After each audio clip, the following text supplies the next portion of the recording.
bersama-sama dalam acara pelatihan imam dan khatib yang diselenggarakan oleh Dewan Masjid Indonesia Kabupaten Bangka Barat, para ketua dan juga jajaran pengurus DMI Kota Bangka Barat, narasumber yang alhamdulillah juga hadir bersama-sama kita, Ustaz Ahmad Yani. Pada kesempatan yang berbahagia ini, pertama sekali kita bersyukur kehadirat Allah Subhanahu wa Ta'ala atas perkenannya, taufik dan hidayahnya sehingga kita dapat mengikuti acara ini. Sebuah kesempatan yang luar biasa kita dapat bersilaturahim sekaligus juga berbagi ilmu dan pengalaman. Belum tentu kami sebagai narasumber yang ada di depan ini lebih banyak pengalamannya daripada bapak-bapak, para ustaz yang ada di hadapan kami ini. Hanya kita akan berbagi dan bertukar pengalaman.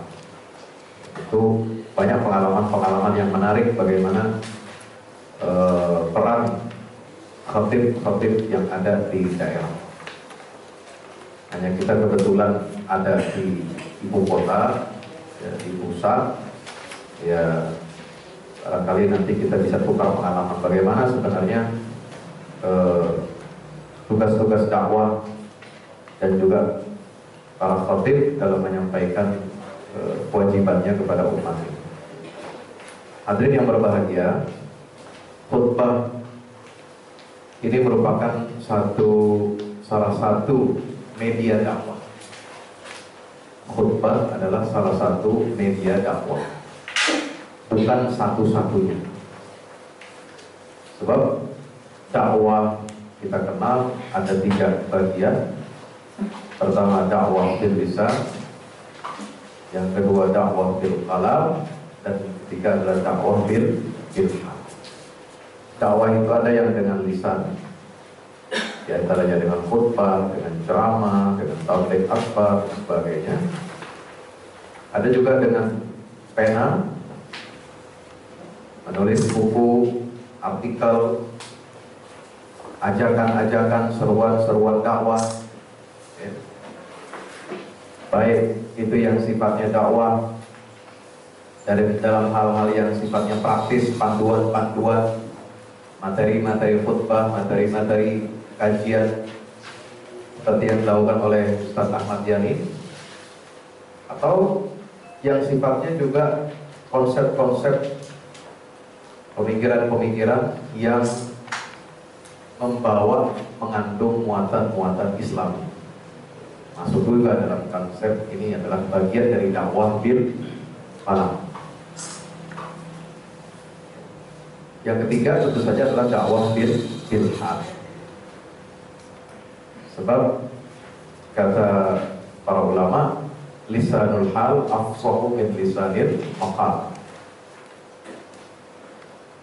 Dakwah yang dibuktikan dan bisa dilihat dengan contoh tauladan yang baik, uswatun hasanah yang baik, itu lebih fasih, lebih mengena, lebih memberikan pengaruh kepada masyarakat objek dakwah kita daripada hanya sekedar berretorika. Banyak yang mengajarkan tentang konsep-konsep dasar-dasar Islam yang ideal, tetapi kondisi yang menyampaikan dakwah itu tidak sebaik apa yang dia sampaikan. Ngajak orang supaya sholat duha, tapi dia sendiri jarang sholat duha. Ngajak orang supaya rajin sholat 5 waktu berjamaah, dia sendiri belum tentu bisa berjamaah, dan lain sebagainya. Ngajak membentuk keluarga yang ideal, keluarganya sendiri carut marut, kawin cerai, kan repot. Nah, jadi khutbah pada prinsipnya adalah salah satu saja media dakwah.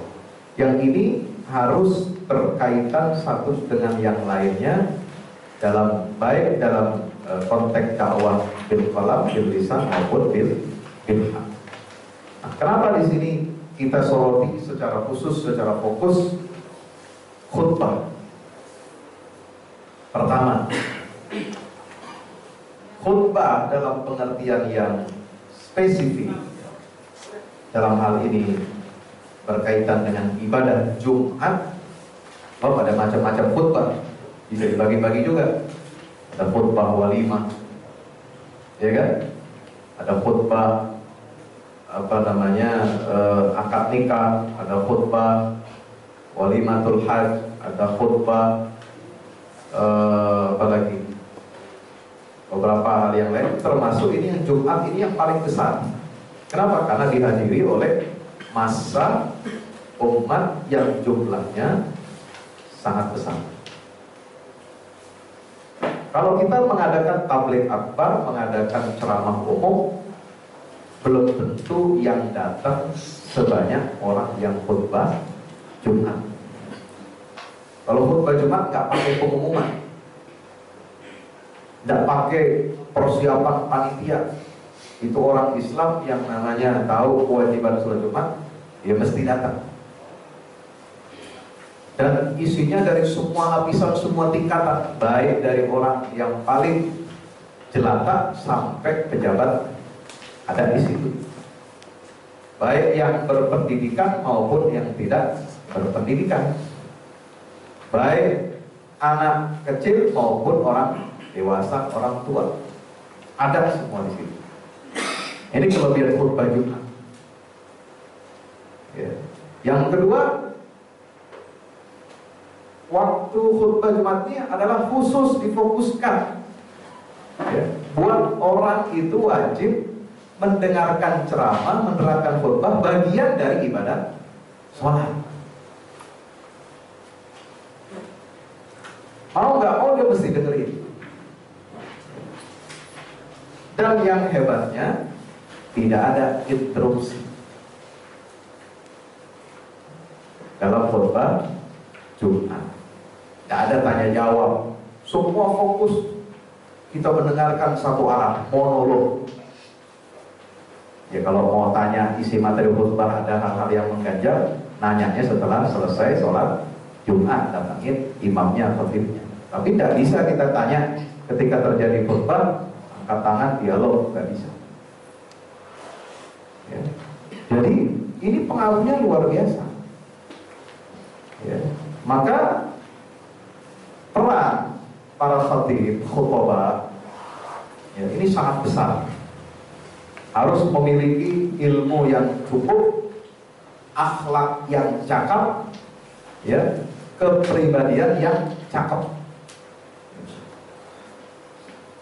Nah, ini tidak mudah, tapi dengan pertolongan Allah SWT, dengan taufiknya, ya, kita semua orang yang pernah belajar agama, menekuni tafaqquh fiddin, tugas kita mewajibkan kita sebagai orang-orang yang berilmu agama ini untuk menyampaikan pesan-pesan Islam kepada umat. Bagaimana Nabi SAW perintahkan kepada kita, balighu anni walau ayat. Nah, hadirin yang dimuliakan Allah Ta'ala, saya merangkum beberapa fungsi dan kode etik khatib yang menyampaikan khutbah Jumat. Pertama, ini kalau bisa kita persingkat adalah dari segi akidah. Khatib ini mesti memiliki akidah yang benar dan lurus. Apa standarnya? Banyak orang bertanya, apa sih standar akidah yang lurus? Kalau bagi orang liberal, orang yang tidak berpatokan kepada kebenaran, dia bilang gak ada standar benar dan salah, semuanya boleh-boleh aja. Namanya orang berpendapat, Quran tidak maksud, ya, kata mereka ini, ya. Boleh dong kita mengkritik, ajaran Quran. Ya. Kemudian boleh dong kita mengkritik hadis, termasuk para sahabat Nabi SAW. Ya. Boleh dong ini itu. Nah ini repot. Padahal di dalam urusan dunia muamalah kita punya standar. Coba sekarang produk mana di Indonesia yang enggak ada standar? Ada SRI, lampu bohlam, helm, ya, peralatan listrik, peralatan rumah tangga, semua harus punya standar sesuai dengan standar nasional Indonesia. Siapa yang menetapkan? Pemerintah. Pemerintah menetapkan standar melibatkan para ahli, para pakar. Ya. Untuk apa ada standar itu? Untuk menjamin bahwa produk yang dikeluarkan, yang disertifikasi itu baik, berfungsi dengan benar, ya, dan tidak mencelakakan. Nah, urusan muamalah saja kita mesti begitu, dunia. Apalagi urusan agama. Khotib ini berfungsi menyampaikan ajaran agama kepada umat. Kalau dia tidak punya standar akidahnya yang lurus, maka ini berbahaya. Dia bisa menyampaikan hal-hal yang menyimpang, yang menyeleweng kepada umat dengan alasan, ini kan pemikiran khutbah, pemikiran, menyampaikan pemikiran, sekedar pemikiran, sebagaimana dosen mengajar di kelas. Gak bisa. Harus ada standar akidah yang dimiliki oleh para khotib, yaitu yang kita pilih sebagaimana pilihan mayoritas para ulama salafus shalihin adalah ahlus sunnah wal jamaah. Tidak memiliki pemahaman akidah yang menyimpang seperti menyebutkan Allah dengan makhluk, menolak qada dan qadar, merendahkan, menghina para istri Nabi dan sahabatnya, terutama khulafaur rasyidin, merendahkan ijma' sahabat, meragukan kuantifikan Al-Quran dan sebagainya. Ya. Maka ini harus jadi pegangan kita. Jangan sampai yang naik khutbah Jumat, ya, ternyata dia mengikuti aliran sesat. Kecolongan kita. Karena dia aliran sesat ini mengajarkan taqiyah, mengajarkan bitona, mengajarkan ini itu, menyembunyikan apa yang dia pegang akidahnya yang menyimpang. Ya. Sementara dia punya prinsip kanan kiri oke. Ya. Ingin menyenangkan semua orang, padahal dia meyakini hal-hal akidah yang bertentangan dengan Quran dan Sunnah Rasulullah SAW. Yang kedua, memiliki kepribadian yang baik, yang berwibawa, ya. Menampakkan tanda-tanda syiar Allah Subhanahu Wa Taala, ya. Patuh kepada syariat, ya. Kemudian memandang larangan atau pelanggaran syarat sebagai perbuatan yang hina, tidak terhormat. Ya. Kemudian aktivitas gerak-gerik ibadahnya terlihat baik, orang yang soleh, orang yang patuh pada agama. Jangan yang naik khutbah Jumat, khotib Jumat dikenal sebagai orang yang tidak baik. Ya. Ibadahnya bolong-bolong. Alhamdulillah. Ya. Apalagi mengikuti hawa nafsu. Dai ini sudah menjadi kewajiban, dia memiliki kualitas yang bahkan kata sebagian para ulama, ya, hasanatul abrar sayyiatul muqarrabin. Standar baiknya orang-orang yang abrar itu bisa jadi adalah keburukan bagi standar orang-orang yang muqarrabin, yang dekat kepada Allah Subhanahu wa taala. Artinya ini bukan hanya meninggalkan yang haram, tapi yang syubhat pun mestinya ditinggalkan. Yang syubhat. Syubhat mesti ditinggalkan. Jangan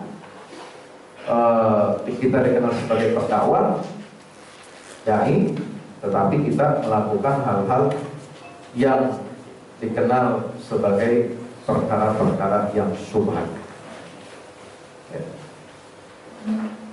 Kemudian yang ketiga, seorang khatib memiliki kode etik, memahami dengan baik hukum syariat, syarat, rukun, hal-hal yang membatalkan, tata cara pelaksanaan, dan hal-hal yang membuat khutbah dan sholat itu menjadi sempurna.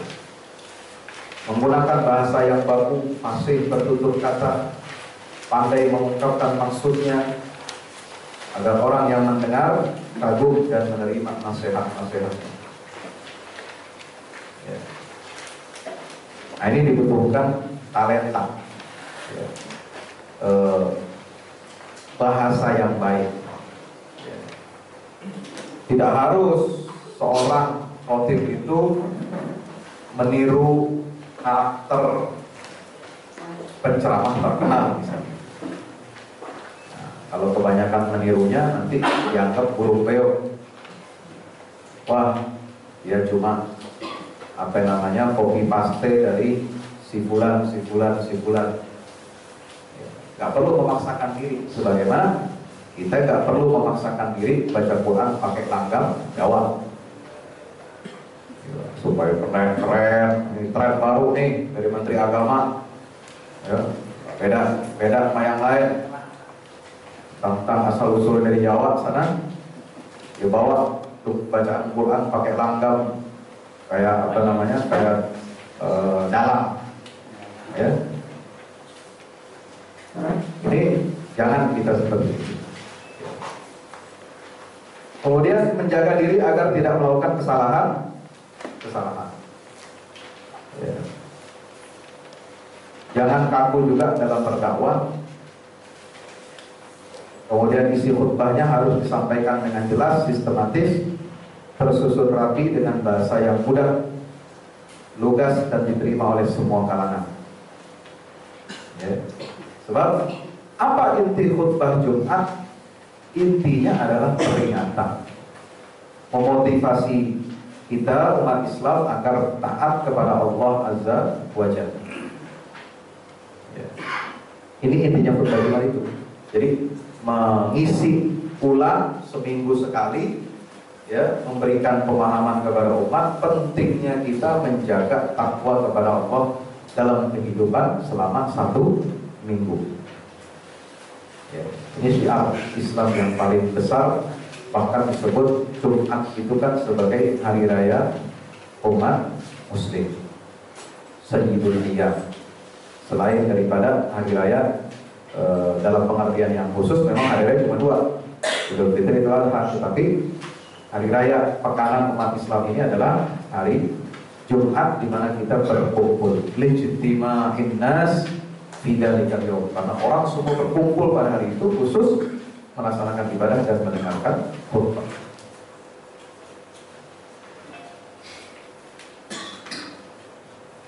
Kemudian khatib tidak memperpanjang penyampaian khutbah. Nah, makanya kan memang suka dibatasi. Ya, khutbah tidak lebih dari 20 menit, ada ditulis di meja itu, di mimbarnya. Ya, tujuannya apa? Memang khutbah ini bukan untuk kita seperti menyampaikan kuliah atau materi pengajian. Ya. Kalau pengajian kita punya waktu kan 1 jam setengah, ya, habis maghrib sampai isya atau habis isya sampai jam 10 malam.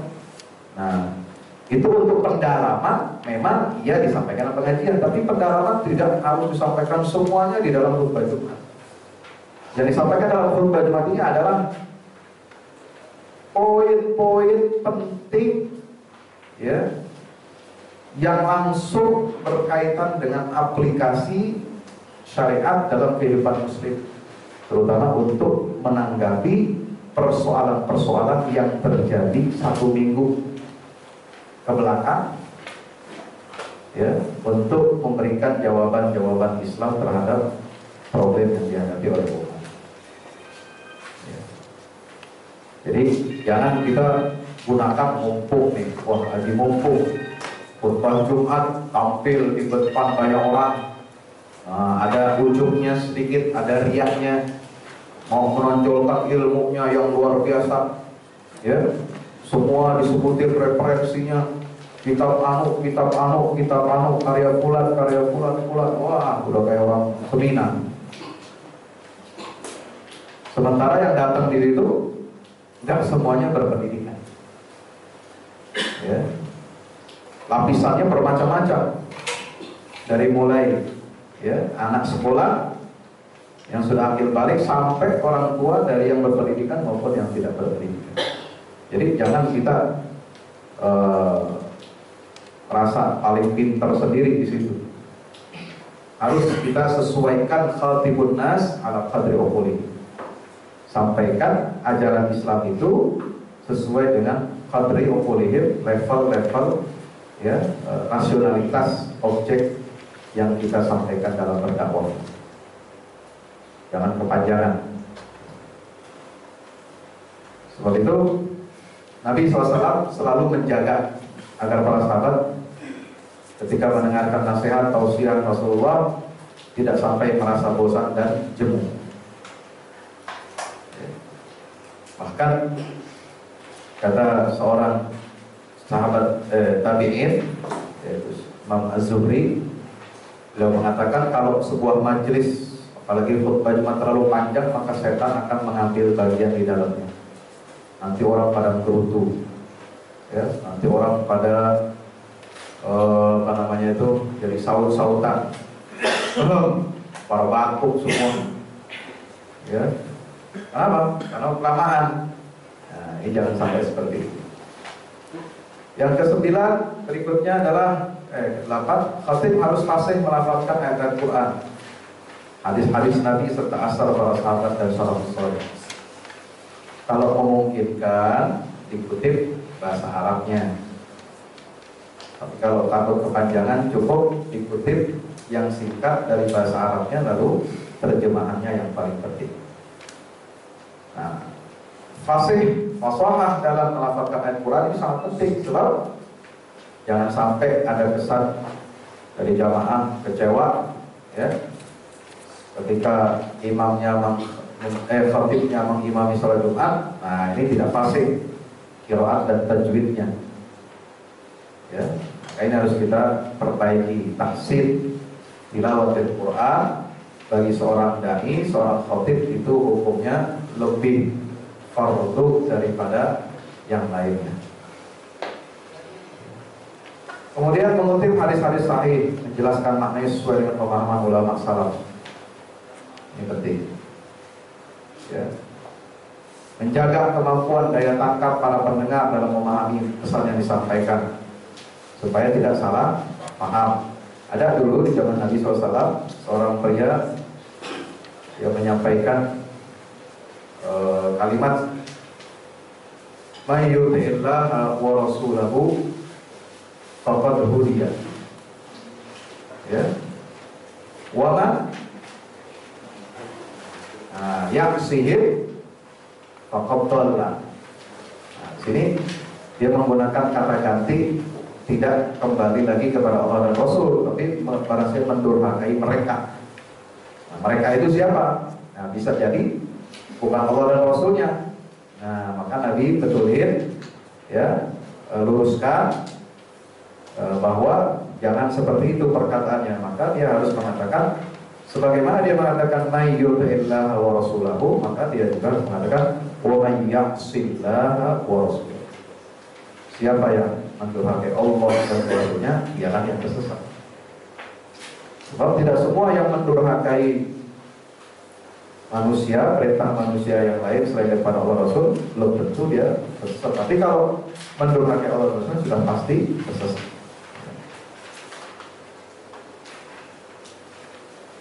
Kode etik yang lain yang harus juga dimiliki oleh seorang khatib, dia mesti bertakwa dan takut kepada Allah dalam penyampaiannya, memberikan informasi hukum yang berkaitan dengan maslahat dunia dan akhirat.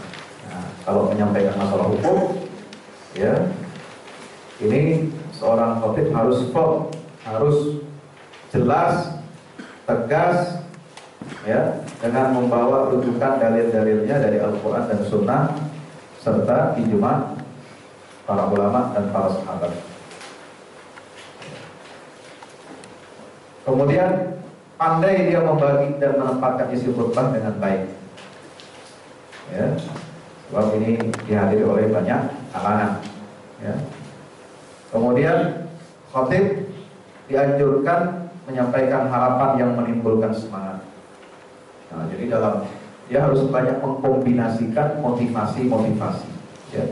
Harus menimbulkan harapan-harapan, semangat supaya umat Islam ini beramal, meningkatkan amalnya, meningkatkan ketakwaannya kepada Allah.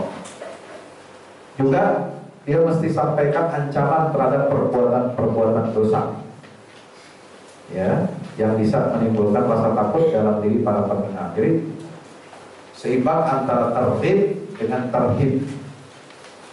Tarhib maknanya kita tahu, ya, menyampaikan semangat untuk beramal soleh, dan tarhib adalah menyampaikan ancaman supaya orang takut dari berbuat dosa. Nah, yang lain, khotib ini juga dia mesti bawa atau mempersiapkan konsep, ya. Ada dua cara, ya, yang berlaku di tengah kalangan khutbah ini. Ada yang memang membaca teks khutbah, ya, ada yang tidak membaca teks. Kalau di Malaysia semua khotib harus baca teks yang dibuat, yang diedarkan oleh Kementerian Agama. Tujuannya supaya apa? Supaya ini informasi yang sampai ke masyarakat itu seragam, ya. Ini lebih mudah sebenarnya karena sudah dibuatkan teksnya, konsepnya. Tapi kalau di masyarakat kita ada yang memang senang mendengar khutbah yang dibacakan dengan teks, tapi ada juga di masyarakat tertentu, di kalangan tertentu nggak suka kalau khotib baca teks. Khotib harus lepas, isinya tuh harus ada di kepalanya semua, ya. Minimal dia bawa pointers, kertas kecil supaya tersusun apa tema yang akan dibawa. Ada yang model begitu. Jadi jangan salah kalau bapak-bapak terbiasa, misalnya sebagian dari kita baca teks khutbah, nanti kalau mampir ke Jakarta atau di kota-kota lain, jamaahnya nggak suka melihat khotib bawa teks, kita disuruh naik ke atas mimbar misalnya. Nah, ini kita harus persiapan dengan matang, ya, jangan sampai lupa. Atau bawa teks ditaruh dia, kalau bawa teks disimpan di bawah, ditaruh di sini kantong, jangan taruh di atas mimbarnya, nanti ada kipas terbang dia, lupa nanti sudah repot, ya. Nah, harus dibawa, ya. Boleh dibuka sedikit-sedikit, tapi jangan terlalu banyak fokus membaca, akhirnya tidak memandang ke arah jamaah. Karena penting ada eye kontak mata antara khotib dengan jamaah Jumat, ini penting, ya. Supaya ada apa? Dengan kontak mata itu kita ada kontak batin, ada kontak emosi, ada kontak kejiwaan, ya. Beda kalau misalnya kita baca aja, ya, kayak lurah mimpin apel, ya, presiden mimpin upacara, ya, pokoknya dia baca aja. Ini tidak ada kontak mata, tidak menularkan kontak batin, ya. Jadi khotib memang dia harus lebih interaktif, lebih kontak dengan jamaahnya ini terasa, supaya jamaah juga tidak ngantuk. Kemudian khutbah ini isinya harus bisa mengajak dan menyentuh akal hati secara bersama-sama, supaya mampu mempengaruhi pemikiran dan perasaan jamaah. Khotib memiliki jiwa yang lapang dan murah senyum, ada aura harapan ya, terpancar di wajahnya, ya, dan selalu menerima pendapat nasihat dari orang lain. Bersikap realistis dan solutif. Solutif itu berarti apa? Memberikan penyelesaian masalah. Ya. Sebab itu bisa seorang khotib ini membawa pesan-pesan sejarah. Ya.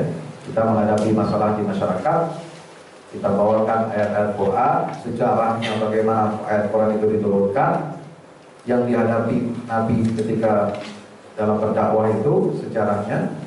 Nah, kita kaitkan sejarah-sejarah dalam Islam itu kemudian untuk memberikan solusi dari masalah-masalah yang dihadapi oleh kita saat ini. Ya.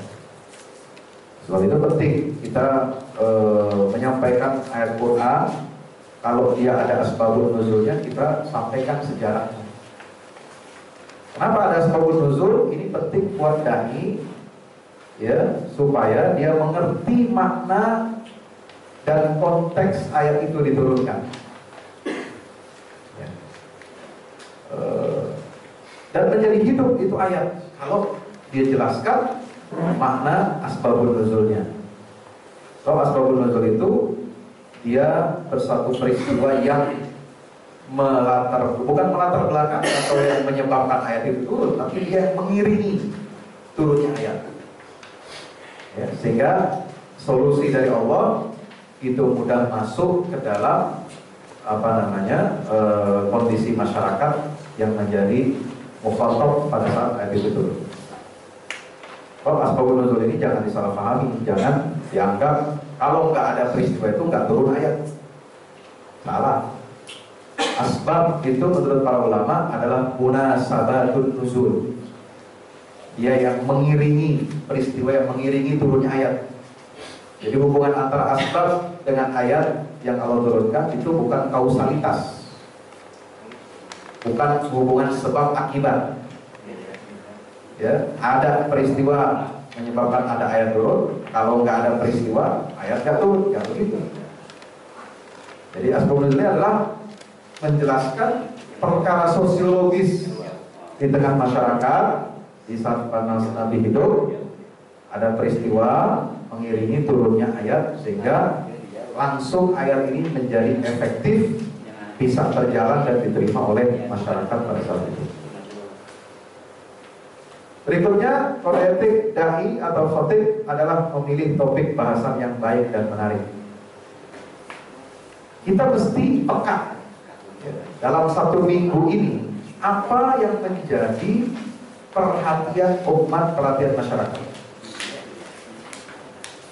Misalnya, ini baru Isra Mi'raj, ya kan? Nah, kita bawakan tema tentang Isra Mi'raj itu sebelum tanggal merahnya atau sesudah tanggal merah. Itu masih hangat. Tapi kalau bisa dalam menyampaikan tema tentang Isra Mi'raj itu jangan monoton sebagaimana yang sudah biasa kita dengar. Ya, Isra Mi'raj ini kan intinya sholat. Maka mesti dikaitkan dengan tema yang lain. Kalau bicara sholat aja kan tiap hari orang udah bosan. Ya, kewajiban sholatnya. Kita kaitkan dengan peristiwa-peristiwa sosial yang ada di tengah masyarakat. Apa nih? Kasus. Isu misalnya pengungsi Rohingya. Loh, apa kaitannya Ustaz sholat dengan Rohingya? Ada kaitannya. Coba lihat. Ara'aital ladzi yukadzibu bid-din fadzalikal ladzi yad'ul yatim wa la yahuddu 'ala ta'amil miskin fawailun lil musallin. Akhir ayat itu apa? Wa yamna'una ma'ruf. Orang sholat bisa celaka kalau dia menghalangi atau tidak mau memberikan bantuan kepada orang yang membutuhkan. Nah, di sini kita kobarkan semangat umat untuk membantu para pengungsi, orang yang membutuhkan. Nah, misalnya sekarang ada masalah pengungsi Rohingya yang ada di Aceh. Kaitkan dengan hal itu. Jadi orang nggak bosan, sholat gitu. Konten ini kadang nggak kreatif. Ya. Hanya cerita kewajiban sejarahnya Isra Mi'raj itu hafal, fase semua nih Ustaz. Sejarahnya gimana, latar belakangnya apa yang dari riwayat waktu pergi ke Baitul Maqdis, ketemu Nabi, naik lagi langit pertama, langit kedua, langit ketiga, 4, 5, 6, 7, ketemu siapa-siapa, disebutin. Bukan itu sebenarnya yang diperlukan oleh umat sekarang. Itu cerita sejarah, iya. Tapi kita mesti mengemasnya, ada kaitannya hubungan sholat ini dengan masalah-masalah sosial yang ada. Atau misalnya dikaitkan dengan perspektif lain di sholat. Isra kan? Sekarang ada sholat itu kan wajib baca Quran di dalam sholat, ya kan? Baca surat Al-Fatihah. Nah dikaitkan, wah ini ada celah menjelaskan bagaimana hukumnya baca Fatihah dalam sholat Jumat pakai langgam Jawa. Kan menarik. Jadi orang nggak bosan, tahu sholat lagi orang pun. Tapi kita kaitkan nih. Nah bagaimana nih? Kemarin Menteri Agama ribut-ribut, banyak yang protes, banyak yang komentar, banyak ini sebagainya. Nah khawatir persiapkan, cari materi ya untuk menanggapi pro kontra seputar usulan Menteri Agama. Makanya khotib melihat ini harus peka dan harus cari banyak pengetahuan sakofa. Sekarang gampang, buka internet. Apa tanggapan masyarakat tokoh-tokoh? Ya, kalau nggak bisa langganan koran di sini, ya internet bisa. Banyak berita, Republika, ini sebagainya. Nggak bisa baca tanggapan para tokoh-tokoh, saya sampaikan. Jadi masyarakat tuh, nah, ketika jadi nggak ada celah sebenarnya jamaah tidur dalam khutbah Jumat kalau isi materi yang disampaikan itu menarik dia. Kalau dia sampaikan ini itu aja muter-muter pada malam. Berangkatlah, dibelah dulu dadanya dan sebagainya. Cerita, ya memang selesai sih 20 menit cerita aja itu. Ya, bagaimana di buku-buku sejarah. Tapi umat akhirnya cuma tahu sejarahnya doang. Apa fungsi sholat, pengaruhnya dalam kehidupan bermasyarakat, membantu fakir miskin, membantu menolong orang membutuhkan, membantu pengungsi, gak tersentuh. Nah ini kita harus pandai-pandai, ya. Jadi melihat peristiwa yang hangat, momentum Isra Mi'raj, tapi kita kaitkan dengan persoalan-persoalan yang terjadi di tengah masyarakat. Itu kira-kira gambarannya begitu. Nah, itu yang kemarin saya lakukan waktu khutbah Jumat, saya blender jadi satu. Hikmah sholat, isu Rohingya sama langgam Jawa. Jadi jamaah bingung, bukan bingung, jadi pada melotot semua. Jadi gitu, ada yang ngantuk saya lihat. Kalau kita memang membahas tema-tema yang menarik, yang menjadi perhatian masyarakat dalam seminggu terakhir. Ya. Kemudian, nah bisa juga kita tambahkan ya dengan menyampaikan teladan-teladan dari Rasulullah, sahabat Nabi, para penguasa Islam bagaimana dulu. Nah, misalnya ada masalah solidaritas umat, persatuan, ukhuwah Islamiyah. Nah, ini disampaikan sejarahnya. Ya, di zaman Nabi satu orang Yahudi menghina perempuan Muslim, ya, ini bisa timbul masalah, bisa perang. Zaman Sayyidina Umar juga begitu, ya, Khulafaur Rasyidin, ya, kesulitan ada yang kelaparan di satu daerah, ya, di Madinah terjangkit kelaparan, ya, pada masa Umar bin Khattab, kesulitan pangan, gagal panen. Nah, umat Islam yang di daerah lain seperti di Mesir, bisa gubernur-gubernurnya pada ngirimin bantuan. ngirimin kafilah makanan, ya, sampai kafilah rombongan yang bawa makanan itu yang paling ujungnya sudah sampai di Madinah, ekornya masih ada di Mesir. Solidaritasnya luar biasa. Kita bisa contoh seperti itu. Tentang kedermawanan para khalifah, Utsman bin Affan, ya, dia punya wakaf, dia bebas, dia beli sumur, dia beli kebun kurma untuk perjuangan Islam. Sampai sekarang wakafnya masih ada. Jadi gedung, jadi apartemen, disewakan, ya, hasil keuntungannya buat infak, fakir miskin, dan anak-anak yatim. Hebat. Utsman bin Affan itu wakaf uangnya itu masih ada dalam rekening di bank sekarang. Padahal orangnya udah mati ribuan tahun, ya, tapi wakafnya masih ada, terawat, terjaga, ada rekening bank atas nama Utsman bin Affan radhiyallahu anhu. Nah, kemudian, khotib ini ketika memberikan nasihat takwa, dia harus lantang, mengeraskan suara. Bertakwalah kita kepada, harus begitu, harus takwa itu, tekankan. Jangan baru mulai nasihat takwa sudah lemes. Hadirin jamaah sekalian, marilah kita meningkatkan iman dan takwa kita kepada Allah. Bertidur. Kalau starting pointnya sudah lemes, wah, terusnya jamaah udah makin enak dia tidur. Nah, kita ini harus, ketika nasihat takwa ini justru suara kita tekan setinggi-tingginya, tapi jangan juga kayak orang ngamuk, jangan. Tapi penekanan intonasinya ditekankan. Bahkan Nabi itu mencontohkan kalau memberikan khutbah Jumat, nasihat takwa itu, beliau itu seperti orang yang marah wajahnya, tapi suaranya jangan kelihatan marah. Kayak Bung Tomo pidato itu waktu Hari Pahlawan 10 November. Seperti Bung Karno bisa membakar perjuangan rakyat. Nah, seperti itulah. Jadi khotib membakar umat dengan nasihat takwa itu harus semangat.